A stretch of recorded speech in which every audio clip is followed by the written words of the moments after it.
Good evening and welcome to another episode of the Dongfang Hour China Aerospace News Roundup. This is the roundup for the week of the 12th to 18th of October. I'm Blaine Curcio, joined as always by my co-host, Jean Deville. This week has been an interesting week in the Chinese space industry. We saw a provincial or a city government in Nansha make an agreement with the Chinese Academy of Sciences. We saw an IPO company continue a meteoric share price rise. But first, we will talk about the week that was in the Chinese Earth observation and meteorology satellite industry. Ladies and gentlemen, we are honored to welcome you aboard the Dongfang Hour. Please make sure your seatbelt is securely fastened. Thank you. 女士们、先生们，预计空中飞行时间2小时15分钟，我们预计在当地时间下午6点25分左右到达。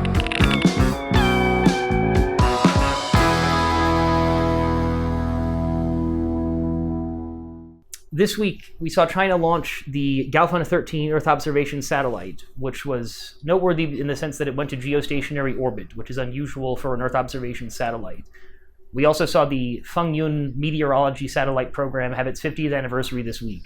And these two things were part of a pretty big week for Earth observation in China. So Fengyun is it's a 50-year-old program now. It's there's about 10 or 15 Earth observation meteorology satellites that are part of this constellation. And it has been a constellation that China has used to improve its sort of weather data and other data that is quite significant for kind of the public good. And so it's a pretty big deal that it had its 50th anniversary. We saw this week Li Keqiang, who is the second in command in China, made a statement talking about the importance of Fengyun as a program, and that was it was a big kind of headline on CASC's main website. So it was a very big week for Earth observation in China. It's also noteworthy with the Gaofen-13 launch that it was the first launch in a few months from the Xichang launch center. The launch center had been undergoing some upgrades in order to allow it to have a higher launch capacity in the coming years. So yeah, it's been a big week for the Earth observation industry in China, and in particular the kind of state-owned part of the Earth observation industry. A big week for the Guojiadui, if you will. Jean, anything to add from your side on Gaofen or on the Fengyun program and its 50th anniversary? Yeah, maybe a quick comment on each of them. I think Fengyun is definitely an important one. There are a lot of Earth observation satellite series in China, and if there's one or two to remember, probably Fengyun is one of them, because historically, it's probably, if I remember correctly, the first Earth observation satellite series in orbit that the Chinese did. That's why it's the 50th anniversary. That brings them all the way back to the 70s, And so, yeah, it's pretty big. Before that, or during the 70s, the Chinese were working on what was called the FSW program, which is sending pseudo-satellites that would go into orbit, take some pictures, and then re-enter back into the atmosphere. So that was how it was done back then, with variable success. And Fengyun was really one of the first orbital Earth observation satellite programs that they had. And a quick comment on Gaofen-13. It's a geostationary Earth observation satellite, so that did raise some eyebrows on social media, on Twitter. But when I saw that, what I'm thinking is, Gaofen is a very large Earth observation satellite series. You have many satellites. They're in different orbits. They have different payloads. And I think for geostationary Earth observation, the obvious disadvantage is that you have lower resolution, because you're much further off from the surface. But on the other hand, you're continuously over the same area, and that is probably what could be required when you're, maybe you're doing disaster relief, or you want surveillance of typhoons in the area, and it is typically this sort of situation where I guess you would want to have continuous surveillance of what is going on in the area at the cost of resolution, but different applications and different satellites. And as you said, there are quite a lot of satellites in that constellation, and I think only 2 of them are GEO at the moment. And also, I think, when you look at the broader Earth observation infrastructure from China, you have like companies like Charming Globe and others that are also almost entirely focused on EO satellites in low Earth orbit. So to your point, there are certainly it's almost, it's kind of in a way, it's similar to Beidou in the sense that once a space industry or a space infrastructure gets sufficiently large, you're going to have a lot of different types of things that you need to put into orbit because you just have it's a sufficiently large space industry. So with enough EO satellites, it will make sense to have a couple of EO satellites in geostationary orbit. So yeah, and it was pretty cool. Sorry, go ahead. No, just wanted to add that there are some very impressive images that are available by Gaofen. Gaofen is really the first non-military ultra-high resolution satellite series that China has, and I think it was Gaofen-2 and probably another of the Gaofens which have this sub-meter level resolution. That is madness. They took pictures, I think it was of the Beijing airport recently, Daxing, and of Tiananmen Square, and it's really, it's breathtaking. I'll put them up in the YouTube video. Nice. Looking forward to seeing those. And nothing else from my side on EO. So why don't you tell us about Nansha and what's going on down in Guangzhou?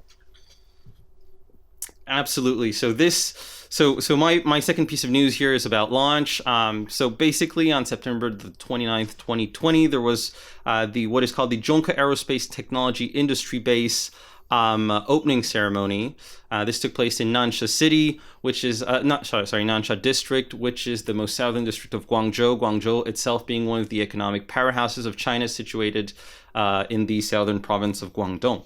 So back to this opening ceremony, what this was basically was the official kickoff of the aerospace segment of a much larger project called Nansha Science City. Now, a little background on that.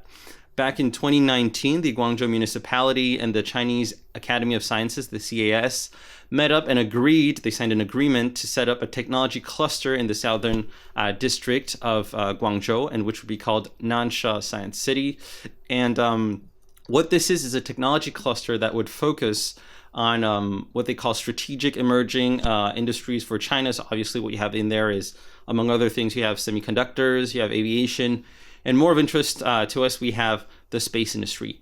And so the CAS, the China Academy of Sciences, which is one of the most prestigious research institutions in China, they explore really a great variety of technologies. They have labs all over the country, and they go from fundamental research all the way up to the industrialization of their technologies through spin-offs. So these guys, they announced that they would have at least two of their entities establish themselves in this Nansha Science City, and among which, so two of them that are relevant to space are the Space Flight Technology Center of their Institute of Mechanics, which is a very old institution. It goes way back to the 1950s, the early history of Chinese space.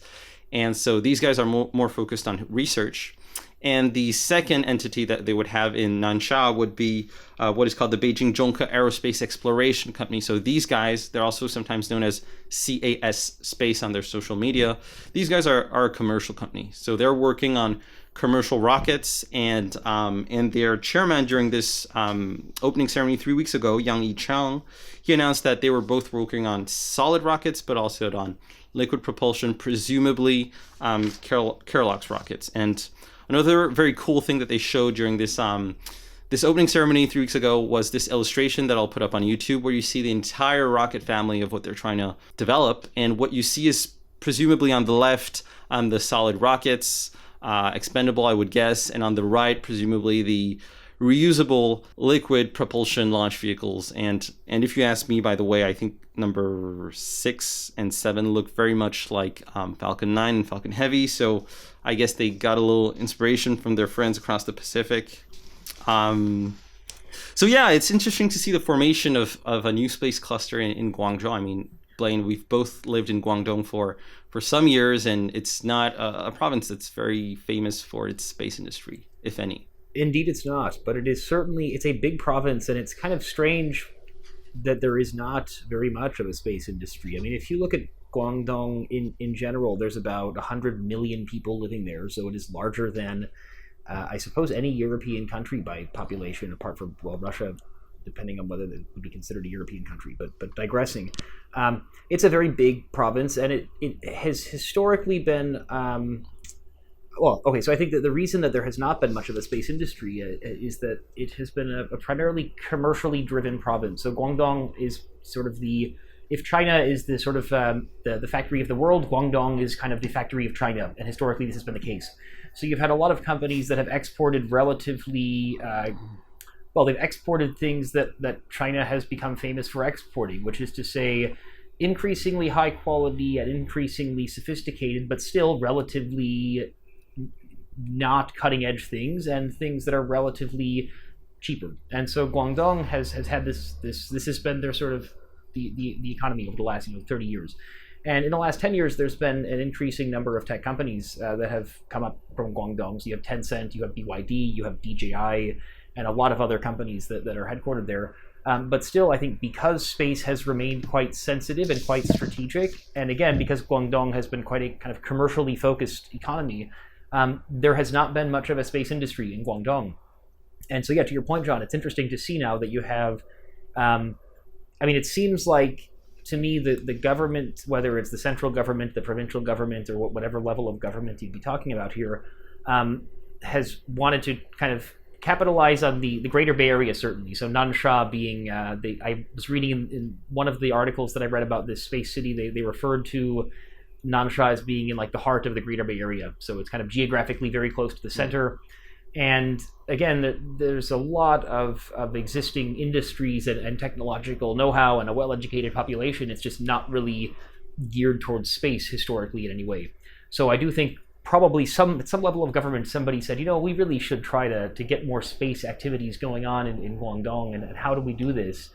And I think this is one of the benefits of the Chinese system in certain situations, which is to say the government can basically, they have so much, it's such a large entity, the Chinese government, that they can sort of will things into existence. So in the case of the Chinese Academy of Sciences, the CAS, they have tens of thousands of PhD researchers, and if the government wants to open up a PhD research center in some really remote area and move 1,000 people there, they're going to move 1,000 PhD researchers there. And it creates a community of researchers. And so it's, I've never been to Nansha as far as I know. I've probably taken trains through Nansha. I don't think there's very much going on at the moment in Nansha as it relates to space, but you could imagine in the future with this science and space city that there could be, there's a lot of potential. Yeah, it's interesting. So, And Nansha is an interesting place because 10 years ago there was not much in Nansha, and today the Guangzhou government municipality has invested really a lot into this area. Today you have, and you mentioned it a little bit, you have the high-speed rail station of Guangzhou that is there. You also have the deep sea port of Guangzhou that is in that area. So you have a lot of facilities that connect it to so many areas, either in China or around the world for trade, and so it has this sort of advantage in the Greater Bay Area. And maybe also last comment before we wrap this up on the fact that Guangzhou initially didn't have a lot of space industry. I think it's also linked to the fact that it is, if you put yourself back into a Cold War context, it is an area that is vulnerable. I mean, it is a coastal area. And in that regard, since back then in the 60s and the 70s, the space industry was linked a lot to military endeavors. Well, a lot of the space facilities were oriented inland, and that is why you have, a launch center like Xichang in the middle of Sichuan, so far from everything, because it is naturally protected by being really inland, as opposed to Guangzhou being just next to the sea and, vulnerable to potentially enemy navies and, other things. So yeah, really interesting development in Nansha, and I think we can also do a quick parallel with things we discussed in past episodes, the fact that provincial governments are supportive, are progressively growing, really supportive of new space companies. We also have Liangjiang area, which is similar to Nansha, but regarding Chongqing. We also probably mentioned in past episodes Huzhou, Nantong, all these areas, all these local governments that are really helping and stimulating the effort in space. So that is interesting to see in China, an interesting mechanism. And I guess as well with Guangzhou and with Guangdong more generally, you have a lot of really big VCs in this part of China. I mean, I think the VCs in China are predominantly concentrated in Beijing and Shanghai, and then sort of the Guangzhou, Shenzhen, and I guess Hong Kong obviously as well. And I think that some of the local VCs in Guangdong, the biggest example being Country Garden with their investment in land space, some of these local VCs have really gone into space. Galaxy Group as well in Shenzhen, they're a big real estate property developer that also has a VC arm that invests in a lot of frontier technologies, and that has included some space industry companies. And I just a last point on Guangdong, and then we'll get into our IPO watch of the week, which is always fun. I do kind of wonder. I know in Shenzhen they're building in Guangming, which is up in the northwest. They have that like satellite IoT industrial park, and I think so.